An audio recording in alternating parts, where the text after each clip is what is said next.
Breaking news ప్రాణాలు తీసే మహమ్మారి లాంటి మత్తు ఇంజెక్షన్లు మార్కెట్లో యథేచ్ఛగా దొరికేస్తున్నాయా? చాంద్రాయణగుట్ట ఆటో డ్రైవర్ల మరణాలే ఇందుకు సాక్ష్యాధారాలా? అసలు ఈ ఇంజెక్షన్లు ఎక్కడి నుంచి వచ్చాయి? కళ్ళ ముందే ప్రాణాలు పోతుంటే డ్రగ్ కంట్రోల్ అధికారులు ఏం చేస్తున్నట్లు అన్న ప్రశ్నలకు ఆస్కారం ఏర్పడుతోంది.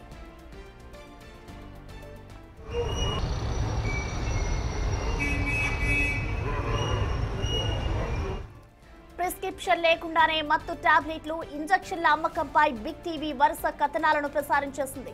బిగ్ టీవీ వెలుగులోకి తెచ్చిన కథనాలపై ఆనాడే డ్రగ్ కంట్రోల్ అధికారులు స్పందించి ఉంటే ఈ రోజు ఇద్దరి ప్రాణాలు పోయేవా అన్న మాట వినిపిస్తోంది. ఈ ఇద్దరి ప్రాణాలు పోవడానికి కారణం ఎవరు?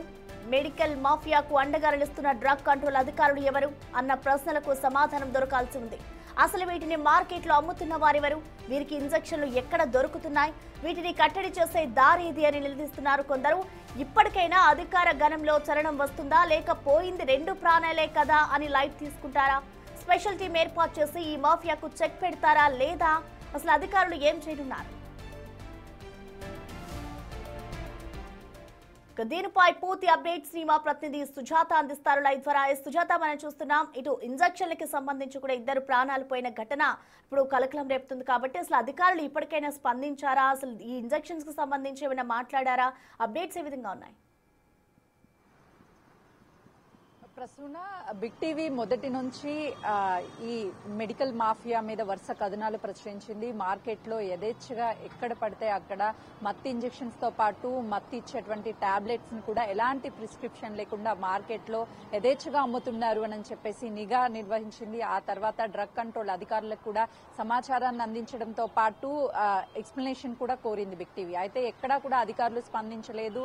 నామకే వాస్తుగా మాత్రమే అప్పటికప్పుడు తనిఖీలు చేయడము, వాళ్ళ మీద చర్యలు తీసుకుంటున్నానంటూ పేపర్ స్టేట్మెంట్ వరకే పరిమితమయ్యారు. ఆ తర్వాత ఎలాంటి చర్యలు కూడా లేవు. నిన్న చంద్రాయనగుట్టలో ఆట్రోనియం 2-3 ఇంజెక్షన్స్ ని తీసుకొని ఇద్దరు మరణించారు. మరొక వ్యక్తి తక్కువ మోతాదులో తీసుకున్నాడు అని చెప్పేసి పోలీసులు చెప్తున్నారు. అందుకే తను ప్రాణాలతో బయటపడ్డాడు అని చెప్పేసి పోలీసులు వర్షన్ చెప్తున్నారు. కానీ డ్రగ్ కంట్రోల్ అధికారులు మాత్రము తమకు పట్టనట్టుగా ఈ మెడికల్ మాఫియా మీద ఎలాంటి చర్యలు తీసుకోకపోగా ఎక్కడికక్కడ మెడికల్ షాప్స్ లో ప్రిస్క్రిప్షన్ లేకుండా మెడిసిన్ ఇవ్వడంతో పాటు ఎవరైతే మెడికల్ షాప్ లో పనిచేస్తున్నటువంటి వ్యక్తులు ఫార్మసీ చదవకుండానే వాళ్ళని 10th డిగ్రీ చదివినటువంటి వాళ్ళని నియమించి ఎవరు వచ్చినా సరే ఏ మెడిసిన్ అయినా ఇచ్చే విధంగా ఏర్పాటు చేసి కేవలము వీళ్ళు ప్రచారాలకి అదేవిధంగా డిస్కౌంట్లకి మాత్రమే పెద్ద పెద్ద ఫార్మసీ కంపెనీలు ప్రమోషన్ చేసుకుంటున్నాయి. ఎక్కడ ప్రజల ప్రాణాలతో చెలగాటమాడుతూ కేవలము లాభార్జనే ధ్యేయంగా వీళ్ళు వ్యవహరిస్తున్నారు. కానీ డ్రగ్ కంట్రోల్ అధికారులు మాత్రం చూసి చూడనట్లుగా వ్యవహరించడం పట్ల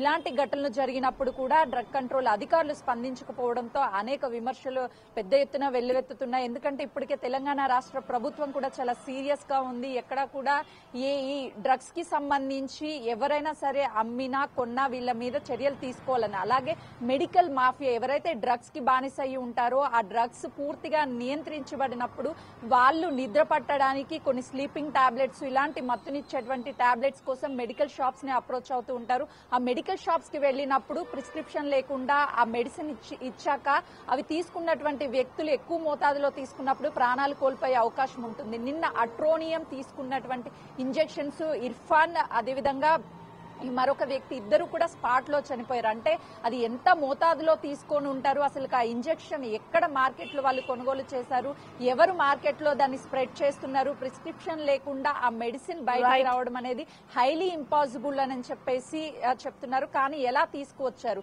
ఇప్పటికైనా సరే డ్రగ్ కంట్రోల్ అధికారులు తనిఖీలు చేసి ఈ కేసుకి సంబంధించి ఎక్కడి నుంచి కొనుగోలు చేశారు, ఎవరు మార్కెట్ లో వీటిని అమ్ముతున్నారు, వాళ్ళ మీద చర్యలు తీసుకుంటారా లేదు అనేది కూడా వేచి చూడాలి. Prasanna, right, thank you Sujatha. So మొత్తానికి చూసుకోవచ్చు, ఇటు మెడికల్ మాఫియా దందా మరొకసారి బయటపడిందనే చెప్పుకోవాలి. ఇటు ప్రిస్క్రిప్షన్ లేకుండా, ఎటువంటి పర్మిషన్ లేకుండా ఇంజెక్షన్లు ఎవరు అమ్ముతున్నారు, దాని వెనుక ఎవరున్నారు, అధికారులు ఇప్పటికైనా పట్టించుకుంటారా అనేది కూడా